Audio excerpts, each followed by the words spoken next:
Okay, so I give talks pretty much every week of my life, and this is the most emotional I've been in about 10 years. So thanks for having me here. I'm Laura.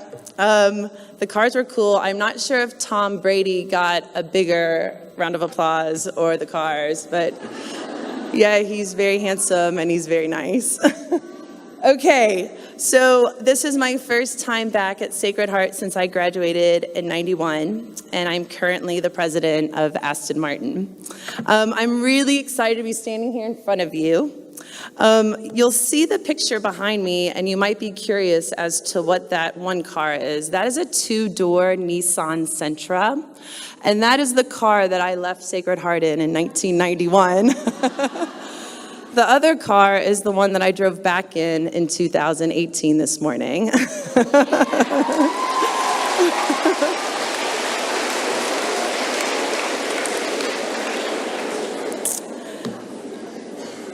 So I want to tell you a little bit about my story. Lauren did a really wonderful job of introducing me, so I hope it's not a bit repetitive, but I'll tell you about how I got to be standing here in front of you today as president of Aston Martin. I am one of two women, not only in the United States, in the history of the automotive world, to have ever had this job title.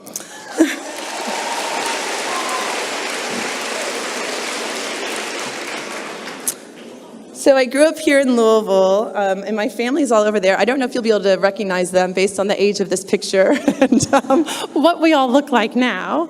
But I think at a very early age, my mom and dad realized I was very competitive. I was the little kid who, if we were playing a game of Scrabble, I would literally tip the board over if I was losing. At Cotillion, does anyone take Cotillion? Do they still do Cotillion? Yeah, okay, it's still a thing, right? Okay, so I did Cotillion. Yes, you in the back, I see you as well. I did it, the white gloves, everything. There was a very competitive game of musical chairs. I don't know if they do that one anymore. And yes, and there's a very exciting prize if you win musical chairs, which is basically a bag of M&Ms and a Coke, and you actually get to take the white gloves off. I literally knocked a girl over to achieve this seat. That was me, yes. And all the other parents were looking around like, who is this horrific child? My mom and dad were there that day, and they had to claim that I was with them. If I got less than a perfect score on a paper, I would actually rip it up. So I think my parents decided at a young age it was important to put me into sports.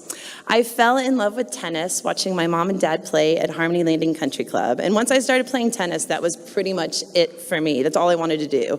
So I quit ballet. I think I had to fulfill my cotillion responsibilities, but I quit everything else. And tennis is a really interesting sport because, as Carrie and the rest of the tennis team here would know, there's teamwork in high school, but actually when you start playing, it's sort of all about being an individual. And so at 10 years old, I had a sort of very crazy schedule. You know, I got so involved with tennis, I started like jumping rope a half hour every day, playing tennis before school, playing tennis after school. And I was very lucky because my mom and dad supported me. They traveled with me. There's me. And I knew that I wanted to come to Sacred Heart, and I also knew that I wanted to go to college on a tennis scholarship. So I came to SHA in 1988, having been in school at Kentucky Country Day from 1st to 8th grade. And I was really excited to come here. I wanted to go to a bigger school. And my 4 years here were actually very, very difficult for me. All the other girls had come from Catholic schools, and here I was coming from Country Day, and I didn't know anyone. My freshman year, I pretty much ate lunch by myself every day. So I'd find a corner spot at a table, and I would like gobble down my lunch, and I would rush to the library so nobody had to notice that I was eating alone. And I would look at all the other popular girls here at Sacred Heart, and I would think that maybe I didn't look as good, my hair didn't look as good. I mean, I will say my mom gave me a very unfortunate perm when I was in like 6th grade. And now that she's in the room, I actually can tell her this. That was slightly traumatizing as someone in 6th grade, and it took like 5 years to grow out. But I would look at all the other girls who had straight hair, and I'd look at their backpacks or their bags or the length of their skirt. And I think you're just very aware of yourself, and especially as a freshman. And I felt like I didn't really fit in with the rest of the girls. Okay, the screaming on the side, that's my 2-year-old, but I do want her to get to kind of stay and hang out. So if you can bear with a 2-year-old screaming mommy, I would appreciate it. I actually think about my days as a freshman, and I think, why was I so insecure? I'm sure that some of my own personal insecurities are the reasons why I ended up sitting alone at lunch. But ultimately, I found my friends here at Sacred Heart, 2 in particular, and I felt like I really sort of fit in. But the tennis meant that I didn't have a normal schedule. And again, any of the girls that are playing on the tennis team will know this. I didn't go to dances. I didn't go to school retreats. And sometimes I think maybe I use my tennis as an excuse for why I was never actually ever invited to a dance at St. X or Trinity. I did not go to one. So if you never go to a dance at St. X or Trinity, guess what? You could be president of a car company. So it's not so bad.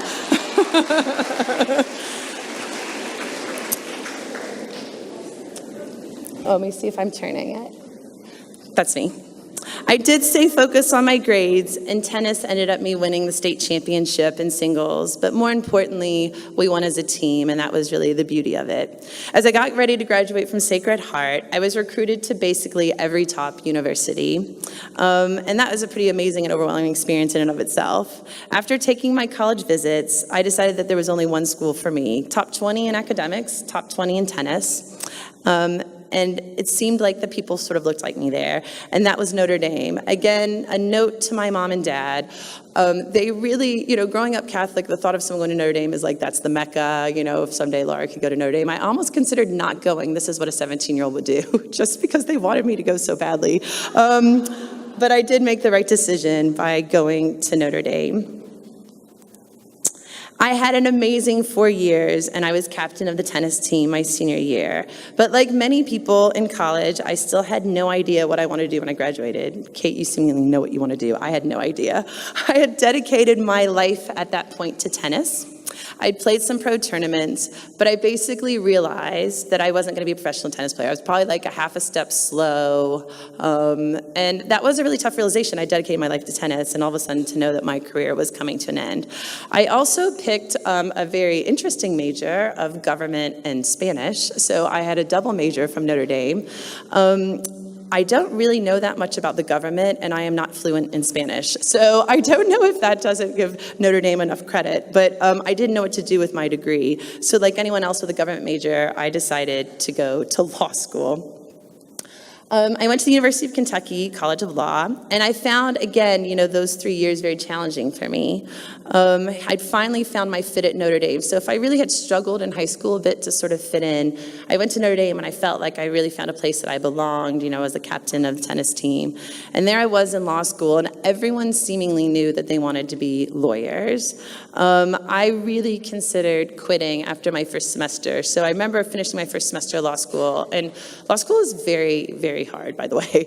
I won't make lawyer jokes yet, but I went and sat down with my dad, and I said, I just don't think law is for me, and I'm thinking about quitting. And he's like, look, just stick with it for one more semester, finish out your first year, and then if you decide you want to quit, that's up to you. But clearly, I'd never quitted anything in my life, and I think my dad must have known that. So I graduated from law school, and I started to practice law for like maybe 30 seconds. Again, note to you if you're considering the law profession, it's a wonderful profession, but it is not like being Elle Woods and Legally Blonde. So if you think that's what being a lawyer is going to look like, it actually does not resemble that whatsoever. I was a contract attorney, and it didn't look like that. I knew it wasn't for me, but I also knew I wasn't ready to settle down in Kentucky. And I've had a lot of reflection on this coming back here today. I'm not really sure why. But I decided that I wasn't ready to sort of settle in Kentucky. I think the expectation was I'll be a lawyer, I'll get married, I'll have children. And I decided that I wanted to do something different. Now, you can imagine these conversations. My parents had just supported me going to law school, ensured that I graduated from law school without any student loans. And then I sat down with them and I was like, that degree is really great, but I don't want to be a lawyer. So thank you for that. So like anyone who doesn't want to be a lawyer and isn't ready to settle in Kentucky, I decided to move to California, which is what I did. I knew one person when I moved there, and I started applying for jobs. So my resume at that moment in time basically said I went to high school, I played tennis, went to college, and I had a law degree. I'd never actually worked a day in my life. So every job I applied for, I got turned down because they were like, oh yeah, well you have no experience. I'm like, yeah, I got that. Of course I don't have any experience. That's why I'm trying to get my first job. Again, anyone who's ever applied for jobs knows how hard this can be. I was very persistent though, because the alternative felt like I was going to come home as a failure. And even though I was so worried, I spent so much time worrying that I was going to be a disappointment to my family and worried about what they were going to tell their friends I was doing. Again, these are crazy things for me to think about today, that I was so obsessed with, like, what are my mom and dad going to say when people ask how Laura's doing? So I sort of stuck with it. And I was fortunate. One day I got a job at this little .com in San Diego, California. I literally didn't even know like what they did. I was just like looking for energetic, smart, hardworking people. I'm like, yep, that's me. So I walked in the door, and this was like in the late 90s, and I was like, what do you guys do? And they basically like, oh, we sell cars online. What do you know about the internet? And again, not that many people knew much about the internet in the late 90s, so I was like, well, I don't know that much, but I'm a very fast learner. What do you know about cars? And I was like, I love cars. My dream had been to be a sports announcer, not to work in cars, but I told them that I'd always dreamed of a career in cars. So as I stood up to leave the interview and I walked to the door, the CEO told the lady in charge of HR, I was like, don't let that brain get to the door. So they offered me a job at this little startup company. I was the 11th employee, and I was making $20,000 a year with lots of stock options. So you all might not understand the concept of what $20,000 is in Southern California, but I will tell you this much, it is not very much money. So there I was with my stock options, prepared for this company to make its IPO, and I was going to be a multimillionaire at age 26. That did not happen either, by the way. But I decided that I needed to get 2 more jobs in order to make ends meet because it's so expensive to live in California. And again, I'm sure my mom and dad are sitting over there right now, shuddering to think that I refused to ask them for help. But I never wanted to admit that I'd made a bad decision not to be a lawyer. So I worked 2 more jobs, working 3 jobs when I was about 26, 27 years old. One of those jobs is probably one of the jobs that I'm most proud of. Have you all ever heard of the guy Tony Robbins? He's like a motivational speaker. He's in Shallow Hal, like big dude. Okay, you haven't heard of him, fine. I'm like really dating myself now. Anyway, this guy is a kind of well-known motivational speaker, and they needed people to come in and write responses to like fan mail, like, hey, thanks for coming to my seminar, glad you were inspired. So one of my many jobs included writing responses to his fan mail. Ultimately, I impressed the people that I had worked with at the startup company, but it was really hard. One of the guys that I worked with actually got a job at Land Rover, and I'm sure you all are familiar with what Land Rovers look like. And he tried to convince me that I was not going to be this multimillionaire at age 26. And he said, look, I've got an opportunity for you here at Land Rover. It's not a full-time job, it's a contract job, but I think you could do it. So I would like to remind my mom and dad at this moment in time of this speech that I did use my law degree once in my career. I wrote my first contract for employment at Land Rover, and I had myself reimbursed for like everything on the planet. So thank you for my law degree. So I started my job at Land Rover, but I still sort of felt like an outsider. I was tasked with building their first website and helping them sell cars online. I remember one of my first meetings, I was asked to put together this like project team. So I went into the room, I assembled all these people, and I explained to them, like, here's what we're gonna do, here's my thoughts, we're gonna build this website, it's gonna be so cool, people wanna buy cars online. And one of the people sitting in the room looked at me and he said, what could you possibly know about this? You look like you're 12. I would love that compliment to look like I'm 12 nowadays. But I looked at him, I finished up my meeting, and I decided that I needed to get some fresh air. So I got in my car and I drove to Taco Bell, where I proceeded to eat 2 nachos Bel Grande at probably a very rapid pace. And then I decided to go back to the office. I was crying. I was very upset. Like, here this person was insulting me. Like, what did I know? Like, what did he know? He probably knew a lot. But I went up to him afterwards and I said, I actually know more about this than anyone in this building, and I guarantee I know more than you, but I need your help. And I think he couldn't really believe my nerve and my resolve, but he ended up respecting me. So my career at Jaguar Land Rover started. At the beginning, it was the internet job, which didn't even actually exist. And I will tell you this, you all will think this is ridiculous, but in the year 2000, I was told we're not sure this internet thing is going to last. And so they're like, wow, you don't want to just be the internet person. You actually need to go learn the car business. So in 15 years, I literally did every sales and marketing job possible. I moved to Boston, I moved to Texas, to California, to New York, and to England for 5 years. Remember, I had a law degree with no work experience before this time. I didn't really understand business, and I didn't even know how to work a spreadsheet. But whatever I didn't know how to do, I would teach myself. So I didn't go to business school, so I didn't actually know how to use Microsoft Excel. So I paid for myself to take Excel classes at night. Basically, anything I didn't know, I never wanted to admit to someone that I didn't know how to do it. But my work ethic and my determination really started paying off. Another important point in this story is I realized that there were no women managers. There were no women directors. There were no women vice presidents.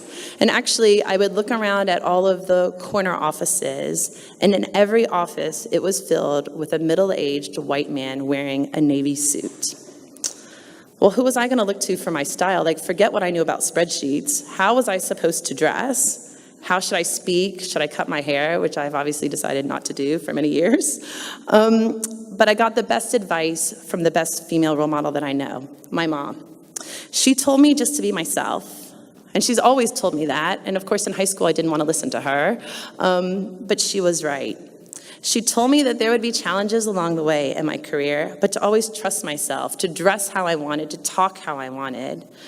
At Sacred Heart, I felt like I did that, but my brand of mild sarcasm didn't actually make me fit in that well as a 15-year-old here. But for all of you sort of shy, slightly sarcastic girls out there, it actually pays off in life.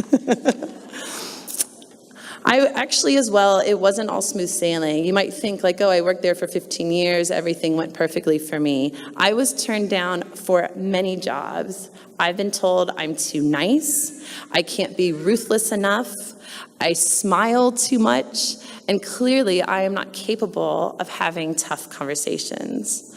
But guess what? You can excel and still be nice. My automotive career took off, as did my confidence, and people were starting to look at me for how to behave. My career at Jaguar Land Rover took me to England, where I was the head of marketing for both brands. I remember landing in London by myself. I had moved all alone. I'd spent my entire life dedicated to my career. And I did what I always did when I found myself in an awkward position or a challenging moment in time. I decided that I needed a large Diet Coke from McDonald's. So I got into my Land Rover with the steering wheel on the right side of the car and driving on the wrong side of the road, and I pulled through the drive-thru. There's a McDonald's right near Heathrow, so next time you fly into Heathrow, FYI, there's a McDonald's very close by. And I ordered my large Diet Coke, and I'm navigating the drive-thru because everything's on the wrong side and it's all jacked up. And they hand me the Coke, and it was the size of a teacup. I was like, oh no, I'm sorry, I ordered a large.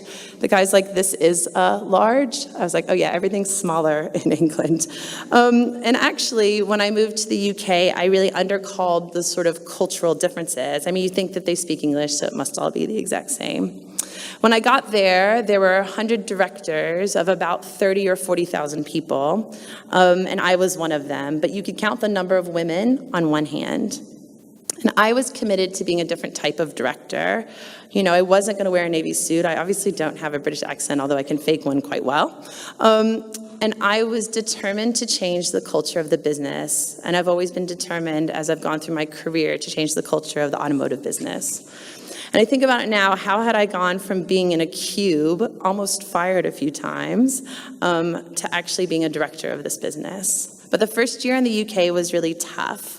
I didn't really feel like I fit in. My sort of honest talk wasn't really how things worked at the headquarters, and it was very political. Everyone was busy making sure that the board of directors were happy with what they were doing. I was much more independent, free-spirited. I love to say I disagree with things, but hopefully having a reason why. And it wasn't accepted. And I really, when I got to England, I had to try to find a way to either change my style a bit or decide that I was going to be a different type of manager. But I didn't want to change my style. You know, like anything in my life, it wasn't really about me changing myself. It was more about adaptation. I'd walk in every morning with a morning, y'all. And I actually have people in England saying y'all, which I think is sort of funny, because it's with their accents, it's great. But not everyone in the open office plan wanted to hear my loud voice every morning. And there was a time that I was feeling very alone. It's actually only the second time. I've cried twice ever at work. One was the Taco Bell incident, and then the other one was this time in England. And I still, again, felt like an outcast, like taking me back to my freshman year at Sacred Heart, sitting alone at the table, eating lunch by myself. Everyone told me that I would love that I sounded different having my American accent, but all I really wanted to do was fit in. I didn't quit, but there was actually a turning point in my life. So you'll notice that I haven't talked to you about my love life yet. And it's not because I didn't have one. I always thought, as I got older, like definitely not in high school, but that boys and men liked me. I mean, after all, I work in the car business, I love sports, and I basically hate to text and talk on the phone with a guy. So that is like a guy's dream come true, FYI. But nothing really landed until I met the right guy when I moved to England. So the weird guy with the funny face, like poking his head in the side there, that's my friend Frank, and we've been friends for a very long time. He's actually the godfather to my daughter. He was living in England, and he's like, look, you're so boring. All you want to do is work. You need to come out and meet some of my friends. And I was like, I hate your friends.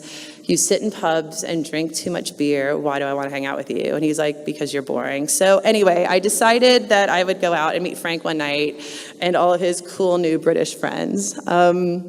So it was the night of Will and Kate's wedding, the royal wedding. And I walked into this pub, and the other very British-looking guy in the middle there is Nick, and I met him that night.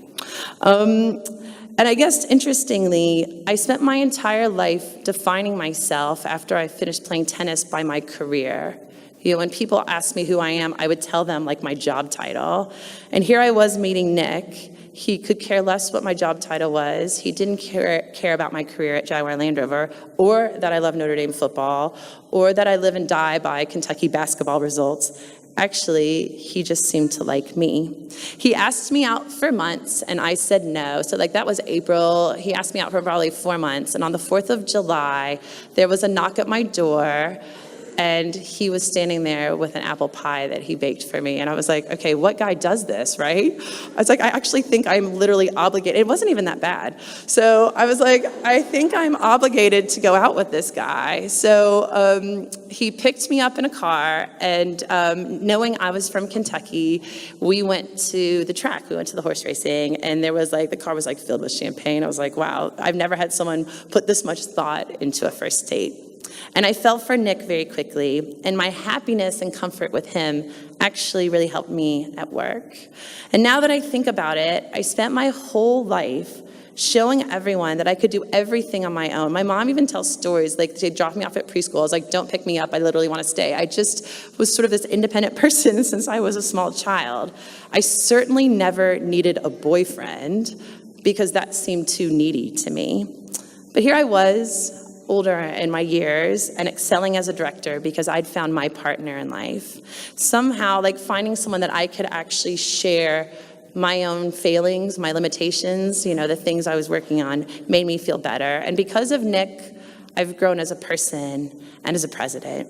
I had more understanding of other people's personal lives. I wanted to have my own now. So I wasn't sitting in the office till 10 or 11 every night and proving to everyone that I could be the hardest working person. So my work was better. Nick and I got married just over a year after we first met. We have the same wedding date as my mom and dad, November the 25th. My parents have been married for like 53 years, so we get to celebrate our anniversaries together every year, which is really fun. And I had 80 of my closest friends there at our wedding, including my 94-year-old grandpa, who sadly passed away last year.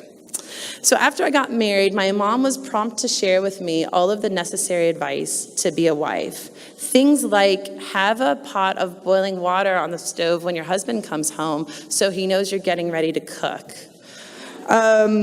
Make sure you make the bed every morning. When you're packing your husband's bag for his trips, if you haven't got it all planned out yet, make sure you have the suitcase out. That way he knows that something's about to happen. Okay, so let's be honest, Mom. I've never done any of those things, ever. Nor do I actually plan to. But they're really lovely anecdotes, and you should probably write a little book about it. But back to Nick in a minute. I want to tell you how I ended up getting to Aston Martin. So that's Prince Charles, by the way. So after 4 years as the head of marketing for Jaguar and Land Rover, yeah, I know, okay, stick with me here. I was feeling really confident about what I was doing. I became the face of Jaguar and Land Rover in the UK. I've met every member of the royal family except for the Queen. And it was an incredible privilege. I actually will tell you the story of why he's basically pointing and laughing at me. So when you're getting ready to meet any members of the royal family, your PR team has to give you an entire lesson on how to curtsy. And I was like, guess what? Went to cotillion. I think I can pull this off. But I did my lesson, and so Prince Charles arrives in the helicopter, and I'm standing there to greet him, and I do the curtsy. This is my first time meeting him, actually. I was with him a lot that one summer, but I said, hi, I'm Laura Schwab. I'm the head of marketing for Jaguar and Land Rover. And he looked at me, and he's like, for what? Because they say Jaguar. And I said, oh yeah, I'm the marketing director for Jaguar Land Rover. He's like, where are you from? I'm like, oh, I'm from Royal Leamington Spa, in my Kentucky accent. So he started pointing and laughing at me. This was on the cover of a newspaper in the UK. So I sent this picture to my mom and dad. My mom's initial response was, did you ruin relations with England or the royal family? Everything is still intact. They still like us. I was happy. I was done sort of proving myself. I felt like I had reached sort of the pinnacle of my career. I was that close to the Queen. I just didn't actually get to meet her. But how did I get to, she's so cute, and she looked really happy in that picture. So how did I get to Aston Martin?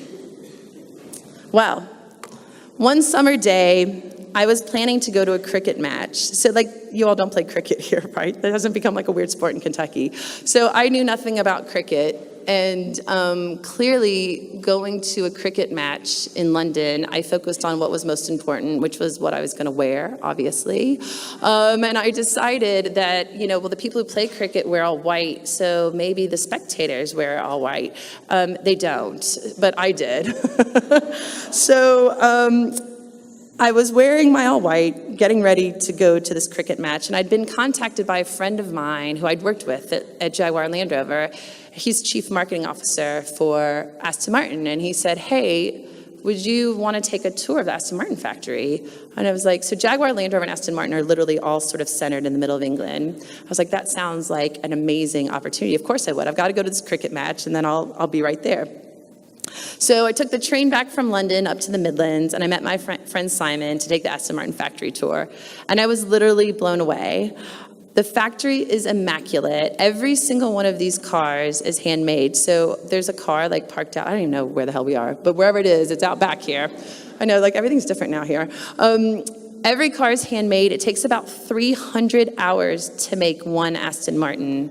They're all hand stitched, so only one seamstress can stitch your car because everyone's stitch is unique. So if someone else did it, it wouldn't, be matching.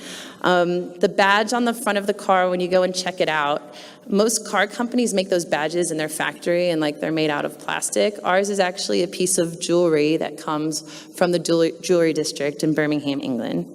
And there's only one robot in the Aston Martin factory who we affectionately call James Bonder.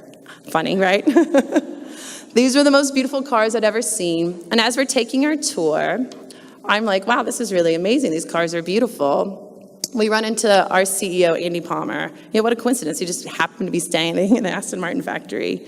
And he told me about his plan to catapult Aston Martin to its next 100 years of existence. Aston Martin is over 105 years old. And then he said to me, I want you to be part of it. And I was like, holy blank, this is a job interview. Oh crap, I'm wearing all white. This is completely inappropriate. Anyway, they'd been researching my career, and they wanted me to be the first female president of Aston Martin. So I went home to Nick, and I told him about my day, and I sort of started from the cricket match and how good the champagne was, and then the factory tour, and then I told him it was a job interview. And he looked at me and he said, well, what job is it? And I said, well, they want me to be president of Aston Martin. And he said, that is the coolest blanking job in the world. See, I didn't curse. I didn't particularly quote it perfectly. And I said to him, I know it is. And I said, well, what do you think we should do? Here we were in England with our perfect life, our chocolate lab puppy. We're so happy. I got a picture of the dog in here too. You'll get to see it in a second. Without hesitation, he looked at me and he said, we are moving to America. So here's a piece of advice for you all before I get to my long list of advice. Pick the right partner in life. Nick and I did not go away and discuss for 4 weeks about whether we would move to the United States for my job or not. He didn't once mention his own career, which is quite lucrative. He said, we're moving. My happiness is his happiness. So almost exactly 3 years ago, I moved back to California to start my new job. And it started off perfectly with one extra part of the story. And you can hear her running around inside. Oh, there's our dog. She's so cute. That's Belle. So Nick and I had decided that we didn't really think we wanted to have children. We were very happy. We spent our time, on a Friday afternoon, we would literally be like, hey, you want to take the train to Paris? And we go to Paris for the weekend, the Amalfi Coast. I've traveled the world, and I've been very lucky. I have tons of friends and 6 amazing godchildren. All of my friends' kids call me Aunt Laura. But Nick came to see me in California, so he was planning on staying back in England for a while to work on getting his visa. So he came to see me for our anniversary, and we were very happy to see one another, and I got pregnant. So I'll leave it at that. And I will tell you this, I thought, how is this remotely possible at my age? I was 42 years old, not planning on having children. And then I also had all of these horrific feelings about having to call my CEO and telling him I'm pregnant 5 weeks after starting my job as president, one of 2 women to have ever held this position in the car business. And I thought that they would be disappointed that they had hired a woman. And then I went through all these additional feelings of, had I ever made anyone that worked for me feel badly when they got pregnant? Had I ever made them feel guilty that they needed to leave work to go see their child in a play, or because one of them was sick? I called Andy, our CEO, and he was absolutely amazing. So my first year, I spent in California all by myself. Nick was in England working on his visa. We saw each other twice during my pregnancy, which I will tell you was not the most beautiful pregnancy in the world. And here I was running the coolest car company. And the pressures around running the company hadn't changed. I was having to make some very difficult decisions. I was quite fortunate, though, because I have an amazing team, and one of my team members, Candace, is here today, who's also one of my closest friends. And literally, and she went to Assumption, but don't hold that against her, because she's from Louisville, Kentucky. They were practicing driving to the hospital because they were convinced that my husband wasn't going to be there to take me. And I thought, if I go into labor in this office, something has really gone wrong in my life. Thank goodness, Nick arrived in California 1 week before our daughter, Marie, named after my mom, was born. Yeah, she's like so stinking cute. I proceeded to take 3 months of maternity leave. I had never even taken 2 weeks off in a row. Probably not even 2 days off in a row, if we're honest about it. No less 3 months. I bonded with Marie, and then I went back to work. And that first day of work was very tough, as I cried thinking I would not be raising my daughter. But someone special came into my life, our nanny, Suzanne, who's over there. She encourages me every day. Every morning, she makes coffee for me and tells me I can do it. And she's helping me raise Marie with my husband, Nick. The job has been, oh, there she is. We went to Notre Dame game. The job has been amazing, and I've had to make some very tough decisions. It is not always easy being at the top, and sometimes it can feel quite lonely, just like it did for me sometimes when I was here at Sacred Heart. But I am the one making the calls, I am the one setting the strategy and the direction, and I am the one with the platform. I am the boss. And some days are hard. I'm on airplanes literally every single week, which sounds pretty cool, but sometimes I'd like to be at home with Nick, Marie, and Belle. But I am changing the face of automotive, and I'm hopefully setting an example for Marie. And I'm hoping that when Marie is your age, it won't be unusual for a woman to be standing here in this position. I want her to be anything that she wants to be, and I am fortunate enough to blaze that trail for her. And to truly have a voice at this incredible time for women. She's got a mini Aston Martin. The most beautiful cars in the world have my name attached to them. And it's really humbling, and it's also incredibly special. I really sincerely hope some of this has resonated with you all today. If I could go back and give myself advice while I was sitting in, literally, I think those are the same chairs. I gotta look at them when I walked in the door. They are. Great, we've changed the entire school, but not the chairs in like the last 30 years. But here's what my advice would be for all of you. Please dream big. Be kind. Be kind to the people like me that were sitting at the lunch table alone, and maybe actually invite them to join you. I should have listened to my mom. She didn't become smart when I turned 25. She was giving me the same advice. I just wasn't always listening. Love my teachers. If you really want a platform for a voice, you have to work hard. You have to then even work harder. But when you have a chance to use your voice, use it. You should appreciate this amazing high school. I didn't know how much I was loved until I walked on this stage today. And take care of one another. You need each other, support one another. Beating other women up does not get you to the top. There is room for all of us. We have to work together. Thank you for listening. Baby Marie, good job. Mommy loves you. Thank you very much.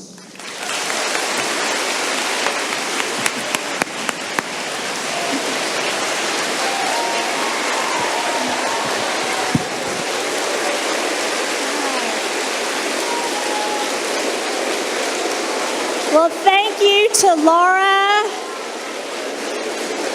Oh, and here's Marie.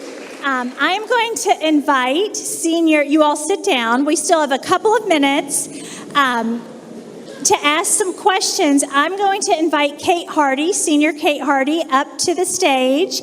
And she and Laura are going to have a little sit-down interview for a couple of minutes. She's going to ask a few questions about leadership. Maybe she'll tell us some inside stories about the Royals. That's kind of what I'm interested in. And some other things. So welcome to Kate Hardy, and you all, thank you all for your attention.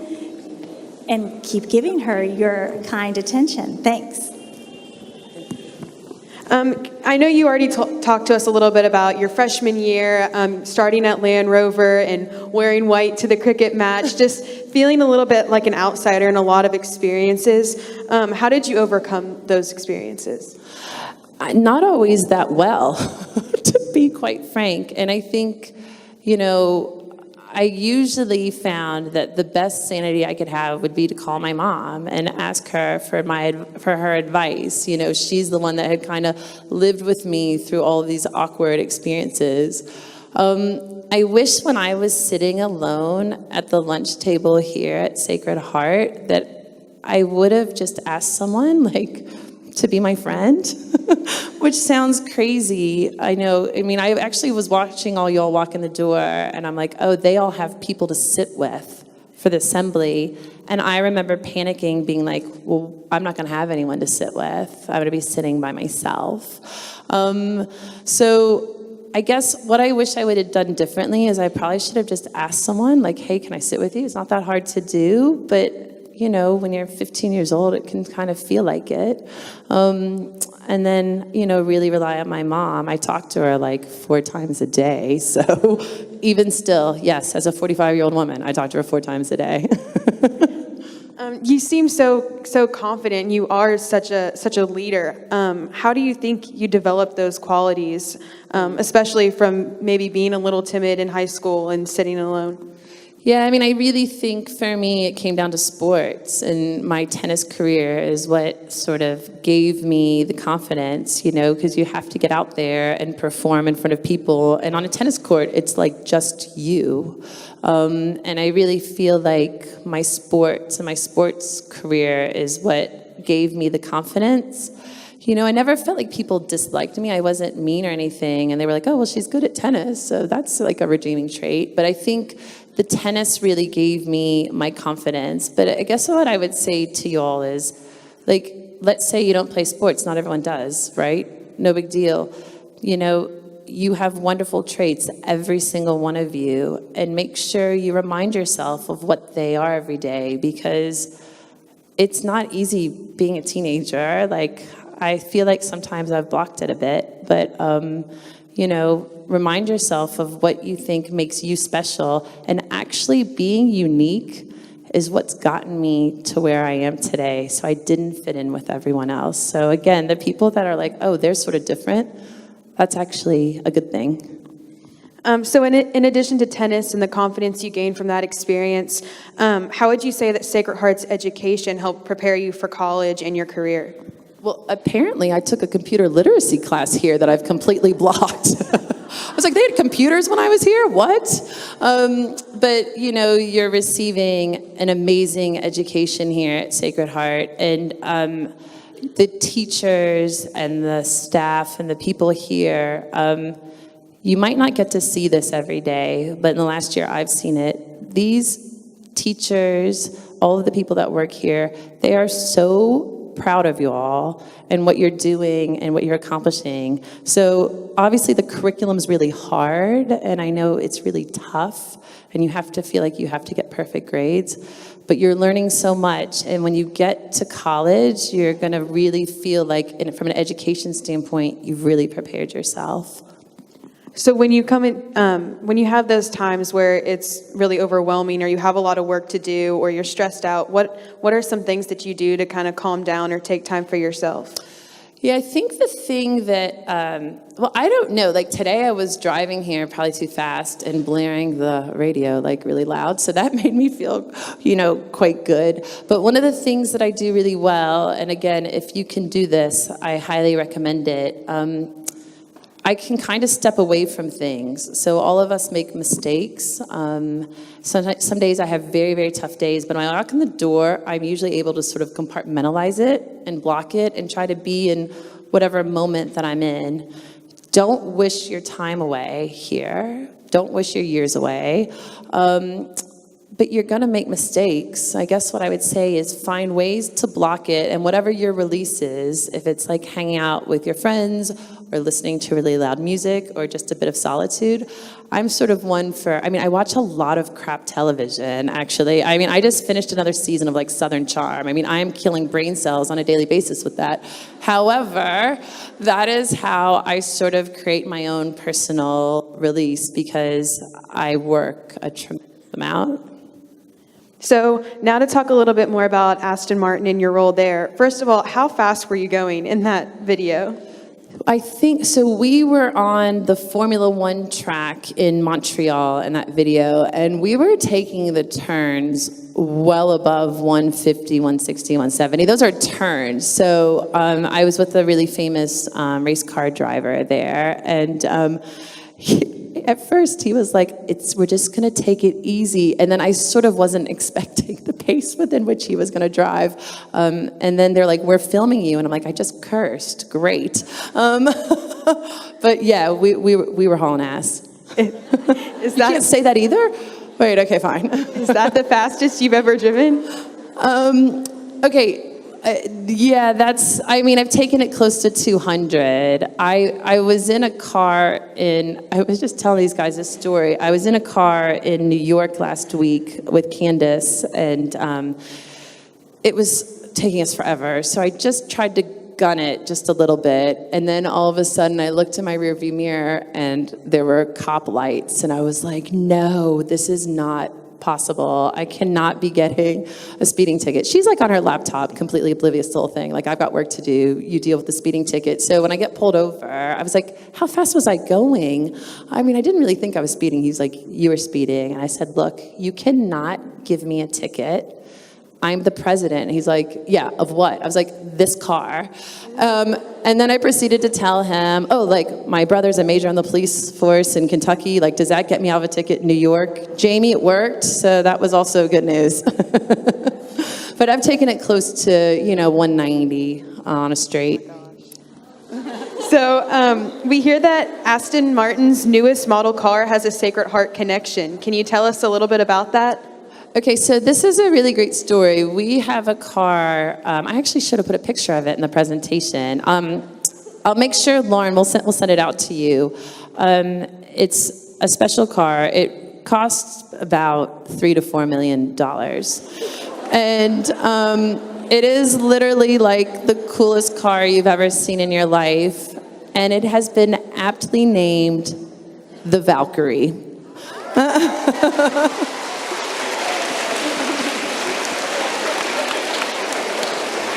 Did you have anything to do with naming the car? I really wish I did, but when they told me what we were thinking about naming it, I was like, oh, hell yeah, that's amazing. My school's gonna love this. What do you love most about your current role at Aston Martin? Obviously, I get to meet celebrities and I drive fast cars and all of that's amazing, but I think what's probably been the most rewarding in my career has been, the people I've worked with and really developing people's careers. I'm very, very passionate about particularly women applying for jobs in automotive. You cannot believe how infrequent I receive a resume that is a woman, and I just think there's this misperception that you have to be a man to like cars. Well, hey, guess what? You don't, because I'm sitting here today. And so probably the most rewarding thing has been really working with a team. The cars are amazing, but like anything in life, it's about people. When you leave these doors, when you graduate here, yes, you will remember the hard work you put into it, but what you will remember the most is the people that you were with. So it ultimately comes down to people, and I think developing people has probably been the most rewarding part. I think going over and living in a different country would have to be really hard to get to know those people and find commonalities with them. Can you tell us a little bit more what it was like living abroad? Yeah, I thought, they asked me to take an international assignment, and I was like, look, I'm willing to go anywhere. And originally they were thinking about me moving to China, and then decided that they wanted me to move to England. And I was like, oh, that'll be so much easier because everyone speaks the language. And actually, culturally, the differences are very extreme. And I found it hard to fit in, you know, and I was like, oh, all British people love Americans. Okay, heads up, they don't, because we're sort of loud and talk a lot, apparently. But I found the cultural differences, you know, if you take a trip abroad, or if you're planning on living abroad ever, try to immerse yourself in the culture and have respect for it. I mean, I think like once I started to understand like their approach, you know, they're not aliens, they're just people living in a different place. It just sort of took me a while to really get it. And I had to tone myself down a little bit, actually. So you have recently joined our new Jean Fraser Leadership Institute as a cabinet member. What drew you to this opportunity? Well, I mean, I have to say, I was incredibly humbled when Lauren and Beth Klingeman asked me to be part of the Leadership Institute. And I said, well, like, why would Sacred Heart want me? You know, like, I'm just, you know, a girl in the car business.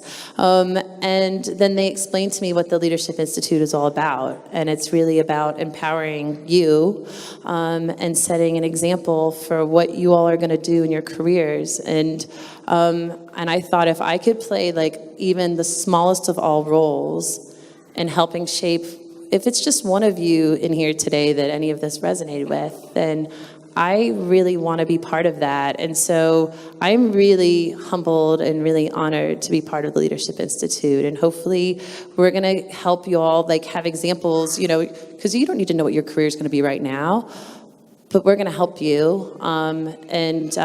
You don't even always get all that guidance in college as well. So that's what the Institute is going to be about. And we really appreciate you coming here and seeking that opportunity to share your experiences with us. What is one piece of advice you can give to young women today about developing into confident and competent young leaders? Yeah, I mean, I guess what I would say is, you know, your friends are going to be really special to you. Listen to your mother. That actually probably sounds like what old people say, but I promise you, my mom was always giving me good advice. I just like literally refused to listen because I thought I knew better when I was a 16-year-old. The friendships that you develop here, like, please, please, please keep in touch with those friends. When I graduated, you know, we didn't have social media, so it was harder to keep in touch with people. But your life will be about the people that you meet along the way. And relationships and who those people are will help pave the path for your career. Remember how I got my first real job at Land Rover? It was someone I met and he was impressed by me. So I would say you don't know who is going to be the next great leader in this room, but hone those relationships, keep in touch with one another. Please be nice to one another. Easier said than done, but we need each other, every single one of us in this room. So take care of one another. That is a great piece of advice. We just have a few more minutes left, so I'm going to head into some rapid fire questions. God, that sounds hard. You ready? Yeah, let's, wait, okay, literally, you're just going to like, oh, geez. Yeah. Okay, let's do ready? this thing. Favorite, I'm like, let me change my seating position here and focus. Okay. favorite Sacred Heart memory? Oh, winning state championship. Favorite emoji? Oh, I don't know. I kind of use like the dancing lady, and there's this like weird British like beef eater, because when that one showed up, it's like, I just put it like, hey, what's up? Like a picture of like the British dude. Your go-to snack? Cheddar, sour cream, baked ruffles. Oh, yeah. Oh, yes, they're like amazing. I pick out the extra sort of fake cheddar ones. Those are the really good ones. Favorite professional athlete? Well, it's got to be Tom Brady. He is like the nicest guy on the planet. Morning person or night owl? Night owl, but I have to be a morning person. I go to sleep at about 12:30. I wake up at about 4:30 every day. Yeah. I'm dealing with a time zone in England that's like 8 hours ahead. Favorite place you visited? Well, my favorite place in the world is the Amalfi Coast in Italy. If you get a chance to go, the food, the people, amazing. Love it, love it, love it. If you weren't working in the automotive industry, what do you think you'd be doing? I'm totally going back to being a sports announcer. Yes. Favorite quote? Just do it. It's right there. Any pets? Belle, 4-year-old Labrador, amazing, loves the baby. Describe yourself as a teenager in 3 words. awkward, sarcastic, and kind. Dream dinner party guest, living or deceased? Oh my God, who writes these questions? This is really hard. Okay. Oh, favorite, it does have to be a celebrity or it could just be anyone? Anyone. Oh, it's my grandfather who passed away last year. Okay, 3 more. Who would you want to play you in the movie of your life? Reese Witherspoon, yes please. Most important leadership trait? Be yourself. You heard how I talk. I don't use teleprompters. I don't wear the corporate suit. I don't do all that stuff. Talk how you talk. Be who you are. Be yourself. And finally, we would like you to finish this sentence. A Valkyrie is... Strong, kind, smart, determined, and kicks ass.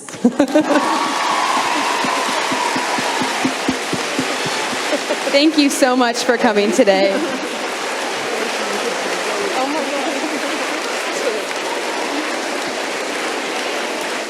Thank you to Kate and Laura. And here's a little token of our appreciation for coming to visit. Some SHA gear. And the tennis team put a special state championship shirt in there for you. So I wondered if the tennis team wanted to stay back. You all can maybe get a group picture. Would that be possible? But you all are just seniors. You are dismissed. Back to team. Thank you. Oh, thank you. You did great. This was awesome. Oh, did we? My daughter.